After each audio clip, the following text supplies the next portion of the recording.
میری عمر 30 سال ہو گئی تھی، لیکن ابھی تک میرے لیے کوئی رشتہ نہیں آیا تھا۔ مجھ سے بڑی میری 2 بہنیں تھیں، ان کی شادی ہو چکی تھی اور میں ابھی تک کنواری بیٹھی تھی۔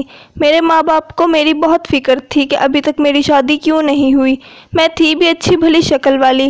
آخر ایک دن میرے لیے ایک 35 سالہ آدمی کا رشتہ آ ہی گیا۔ میرے ماں باپ نے تھوڑا سا سوچنے کے بعد اسے ہاں کر دی۔ وہ بہت امیر تھا۔ میرے ماں باپ نے رشتہ کرنے کے کچھ دن بعد ہی میرا نکاح اس کے ساتھ کر دیا اور میں دلہن بن کر اس کے گھر آ گئی۔ لیکن شادی کی پہلی رات ہی اس نے میرے ساتھ جو کیا، اسے دیکھ کر میرے پیروں تلے سے زمین نکل گئی۔ میرا نام علیزہ ہے۔ ہم 3 بہنیں اور ایک بھائی تھے۔ مجھ سے بڑی میری دونوں بہنوں کی شادی ہو چکی تھی، لیکن میرے لیے ابھی تک کوئی رشتہ نہیں آیا تھا۔ میرے ماں باپ میری وجہ سے بہت پریشان رہتے۔ کبھی کوئی رشتہ آ بھی جاتا تو بدقسمتی سے انہیں میں پسند ہی نہ آتی۔ زندگی میں اسی طرح اتار چڑھاؤ آتے رہے اور میری عمر 30 سال ہو گئی۔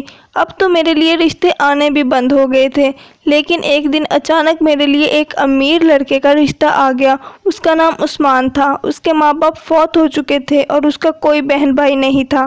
وہ اکیلا اپنے باپ کی ساری جائیداد کا مالک تھا۔ اس کی پہلے 3 شادیاں ہو چکی تھی اور تینوں بیویاں شادی کی پہلی ہی رات فوت ہو گئی۔ یہ سن کر میں بہت ڈر گئی کہ میں ایسے شخص سے شادی نہیں کروں گی جس کی 3 بیویاں شادی کی پہلی ہی رات فوت ہو گئی ہوں۔ لیکن اس آدمی نے میرے ماں باپ کو یقین دلایا کہ وہ سب کچھ اتفاق تھا اور اللہ کی طرف سے ہوا، اور اس نے یہ بھی کہا کہ میں آپ کی بیٹی علیزہ کو پسند کرتا ہوں اور اس سے شادی کرنا چاہتا ہوں۔ میں اسے بڑے لاڈ پیار سے رکھوں گا، کبھی کوئی تکلیف نہیں ہوگی، آپ بے فکر رہیں۔ اس نے میرے ماں باپ کو اپنی چکنی چپڑی باتوں میں پھنسا لیا، لیکن میرا دل نہیں مان رہا تھا۔ مجھے اپنے اندر ایک ڈر اور خوف محسوس ہو رہا تھا، لیکن میں اپنے ماں باپ پر بوجھ بھی نہیں بنے رہنا چاہتی تھی۔ مجھے شادی کبھی نہ کبھی تو کرنی ہی تھی، تو میں نے سب کچھ قسمت پر چھوڑ کر شادی کے لیے ہاں کر دی۔ رشتہ ہونے کے کچھ ہی دنوں کے بعد ہمارا نکاح رکھ لیا گیا۔ نکاح پر صرف 10-12 لوگ تھے۔ ہمارا نکاح بہت سادگی سے ہوا اور میں عثمان کی دلہن بن کر اس کے گھر آ گئی۔ میرے دل میں ایک ڈر بیٹھ گیا تھا۔ میرا دل خوف سے کانپ رہا تھا اور بار بار یہی خیال آ رہا تھا کہ پتہ نہیں آج میرے ساتھ کیا ہوگا۔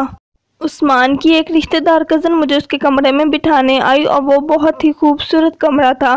جب میں بیڈ پر بیٹھ گئی تو وہ عورت بھی میرے سامنے بیٹھ گئی اور مجھے کہنے لگی کہ مجھے تم پر بہت ترس آ رہا ہے، پتہ نہیں آج تم بچو گی یا نہیں۔ اور اس کی باتیں سن کر میرے دل کا ڈر مزید بڑھ گیا۔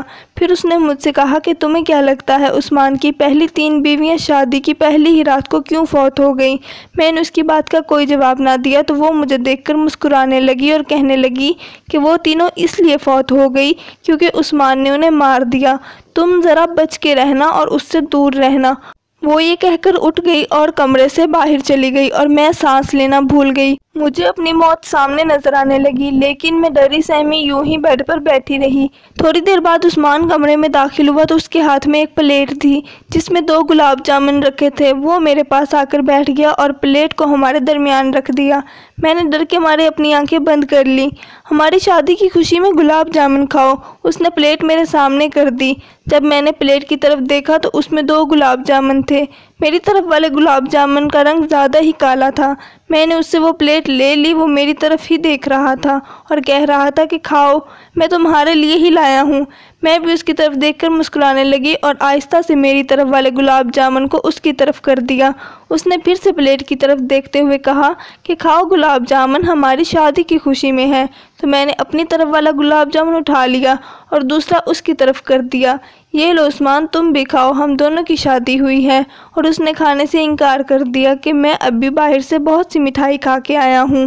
کچھ دیر وہ مجھ سے باتیں کرتا رہا اور میں جان بوجھ کر غنودگی میں چلی گئی، بے ہوشی کی ایکٹنگ کرنے لگی۔ جیسے ہی مجھے غنودگی ہوئی تو عثمان اٹھا اور فوراً سے فون ملانے لگا اور کہنے لگا کہ زبیر شکار پھنس گیا ہے، جلدی آؤ۔ اور یہ سب سن کر میرے پیروں تلے سے زمین نکل گئی۔ اب مجھے اپنی جان بچانے کے لیے کچھ نہ کچھ کرنا تھا۔ میں آہستہ سے اٹھی، 7 پرا گلدان عثمان کے سر میں دے مارا۔ اس کے سر سے خون کا فوارہ چھوٹ پڑا اور وہ درد سے چلاتے ہوئے فرش پر گر گیا۔ میں نے اپنا لہنگا سنبھالا اور بھاگتی ہوئی دروازے سے باہر نکل آئی اور پولیس کو فون کیا کہ یہ آدمی مجھے مارنے والا تھا اور اس نے مجھ سے پہلے 3 لڑکیوں کی جان لی ہے۔ پولیس والے پہلے ہی عثمان کو جانتے تھے۔ پولیس نے مجھے بتایا یہ لڑکا لڑکیوں سے شادی کر کے انہیں بیچ ڈالتا ہے اور یہ بتاتا ہے کہ لڑکی شادی کی پہلی ہی رات مر گئی۔ پولیس نے عثمان کو اپنی گرفت میں لے لیا اور میں واپس اپنے ماں باپ کے گھر آ گئی اور میں نے جلد ہی عثمان سے طلاق لے لی۔ طلاق لینے کے کچھ مہینے بعد میرے لیے ایک استاد ازہر کا رشتہ آ گیا۔ وہ بہت اچھا انسان تھا۔ میری شادی اس سے ہو اور میری زندگی خوشیوں سے بھر گئی۔